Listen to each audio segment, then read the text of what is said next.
안녕하십니까. 알파스트리트 바타나스입니다. 2023년 8월 2일 수요일 마감 시장 보겠습니다. 코스피 지수가 1.9% 빠져서 2616으로 마감을 했습니다. 오늘 코스피 의외에 급락을 했습니다. 참 이 하락은 예고도 없이 참 갑작스럽게 이렇게 오는 것 같아요. 어제만 했어도 상당히 분위기가 좋았는데요. 참 이렇게 하루 만에 이렇게 완전히 뒤집어집니다. 어제 이렇게 고점을 뚫으면서 상당히 좀 괜찮았는데 오늘 이렇게 아주 급락을 하면서 거의 2600 초반대까지 이렇게 밀려버렸습니다. 수급으로 봤을 때는 외국인은 그렇게 많이 팔지 않았거든요. 외국인은 800억 정도 팔았는데 기관이 거의 7천억 가까이 이렇게 던지면서 지수 급락을 이끌었습니다. 코스닥 지수 같은 경우는 훨씬 많이 빠져서 3%대 이렇게 하락이 나왔습니다.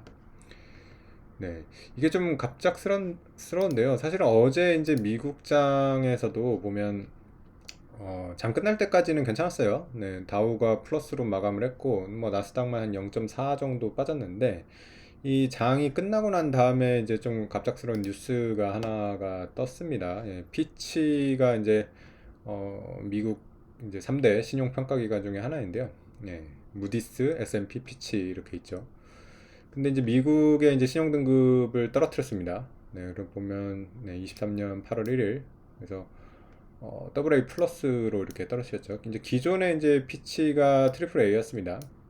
근데 트리플 A였는데 어느 정도 좀 예상은 됐던 게 이미 5월 달에도 보면 네거티브라고 했었어요. 떨어뜨릴 거라고 어느 정도 예고가 돼 있었고요. 그러면서 이제 8월 달에 어제 이제 진짜 떨어뜨렸습니다. 그래서 AA 플러스가 됐고요. 근데 이게 지금 시장에서 이렇게 큰 영향을 미친 이유가 사실은 예전에 이제 11년이죠. 이때 이제 S&P가 처음으로 떨어뜨렸거든요. 11년 8월 5일입니다. 이때 이제 기존의 S&P 같은 경우 이제 트리플 A에서 AA 플러스로 지금이랑 똑같죠. 이렇게 이제 떨어뜨렸었는데 이때 정말 충격이 좀 어마어마했습니다. 그때 이제 보시면 이제 11년 8월 달인데 여기 보면 지금 이 장대 음봉이 보이죠. 이때가 이제 11년 8월입니다. 이때 보시면 이제 지수가 좀 고점대였다는 것도 문제였습니다. 지수가 거의 2200선에 이렇게 머물고 있다가 좀 여러 가지 좀 악재가 이때 겹쳤어요. 이때 미국 신용등급 강등도 있었지만은 유럽 문제도 같이 겹쳐 있었거든요. 그러면서 어쨌든 지수가 거의 1600대까지 이렇게 빠지면서 상당히 이렇게 급락을 했었습니다. 거의 한 25% 이상 이렇게 빠졌던 적이 있어가지고 이때를 이제 기억하시는 분들은 굉장히 좀 겁이 날 거예요. 이게 지금 미국의 신용등급 강등이 이게 괜찮은 건가 이런 생각이 들거든요.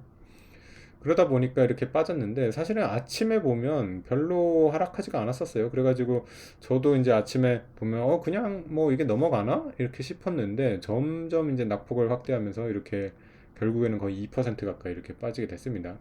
처음에는 약간 좀 어리둥절했던 것 같아요. 이게 그렇게 악재인가 이렇게 좀 고민을 하다가 확실히 그 2011년도 이제 기억을 갖고 있는 사람들이 좀 위에 있다 보니까 아무래도 이제 기관 투자자 쪽에서 이렇게 매도가 많이 나왔을 것 같습니다. 그래서 일단은 피하고 보자라는 그런 심리로 많이 지수가 밀렸던 것 같고요. 보면 우리 코스피뿐만 아니라 니케이도 많이 밀렸습니다. 니케이도 2%대 이렇게 밀리면서 미국이 이렇게 좀 악재가 터지면 항상 미국 외의 국가들이 더 피해를 봐요. 정작 지금 미국 시장 같은 경우는 그렇게 많이 빠지지 않거든요. 다우가 0.3% 빠지고 있고요. 나스닥이 한 0.7% 정도, 이렇게 선물 시장이 이 정도 반응하고 있는데, 어쨌든 아시아 시장이 좀 과민 반응한다 이런 생각도 들기는 합니다. 그래서 거의 2%대까지 이렇게 빠질 일인가, 그런 생각도 좀 들고요. 아무래도 우리나라도 최근에 이제 좀 지수가 좀 올라오다 보니까 좀 더 이렇게 하락폭이 좀 컸던 것 같고요. 근데 그러면 이제 11년이랑 비교해봐서 떻게 될 건가? 과연 이런 식으로 빠질 건가? 그거는 일단 아니라고 보거든요. 왜냐면 이제 11년도에는 그 전에 이제 지수가 너무 고점이었던 것도 있고 또 유럽 재정위기라든가 이런 것들이 겹쳐 있어가지고 이게 상당히 문제가 됐던 건데 지금은 사실은 그냥 넘어갈 거라고 본 사람들이 많았거든요. 이게 그렇게 큰 문제는 안 될 거다. 어쨌든 이것도 뭐 어떻게 뭐 확신은 할 수가 없겠지만은 일단은 지금까지는 뭐 그렇게 큰 문제 안 될 거다 이렇게 생각은 하고 있습니다. 네, 그래서 뭐 오늘 일단 2%가 이렇게 빠지긴 했는데 좀 이게 더 커지지 않고 잘 넘어갔으면 좋겠습니다. 미국 시장 오늘 밤 이제 미국 시장이 중요할 것 같아요. 그래서 미국 시장이 낙폭을 그렇게 키우지 않으면 뭐 좀 잘 넘어갈 수 있을 것 같은데 미국 선물 시장 정도 요 정도 낙폭이면 괜찮거든요. 근데 만약에 미국이 뭐 2, 3%대 이렇게 낙폭을 또 보인다면 좀 세계 시장에 안 좋은 영향을 미칠 수가 있겠죠. 그래서 좀 긴장이 되는 그런 상황인 거는 맞는 것 같습니다. 네. 원달러 환율 같은 경우도 오늘 보면 그래서 많이 올랐죠. 그래서 거의 뭐 1,300원까지 다시 이렇게 육박하는 수준으로 갔습니다. 네, 그래서 순식간에 다시 1,298원까지 이렇게 올라왔고요. 그리고 오늘 우리나라 이제 주 종목을 봐도 2차 전지가 또 이렇게 급락을 했습니다.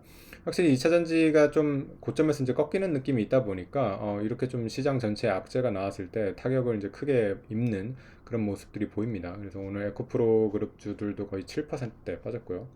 포스코 홀딩스도 6%대 이렇게 빠졌고요.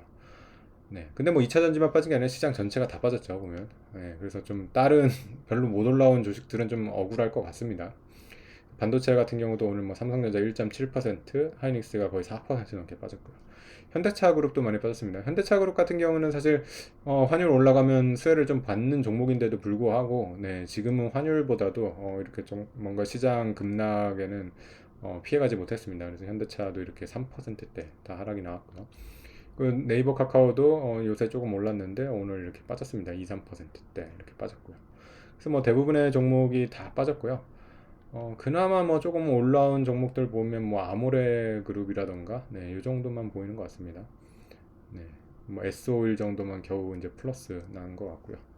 네, 그래서 뭐 우리 시장이 일단은 갑작스럽게 이렇게 좀 급락을 맞이했는데 좀 이게 더 커지지 않기를 바라야 될 것 같습니다. 그래서 오늘 밤 미국 시장 좀 낙폭이 그렇게 크지 않게 이렇게 마무리가 돼가지고 잘 넘어갔으면 좋겠습니다.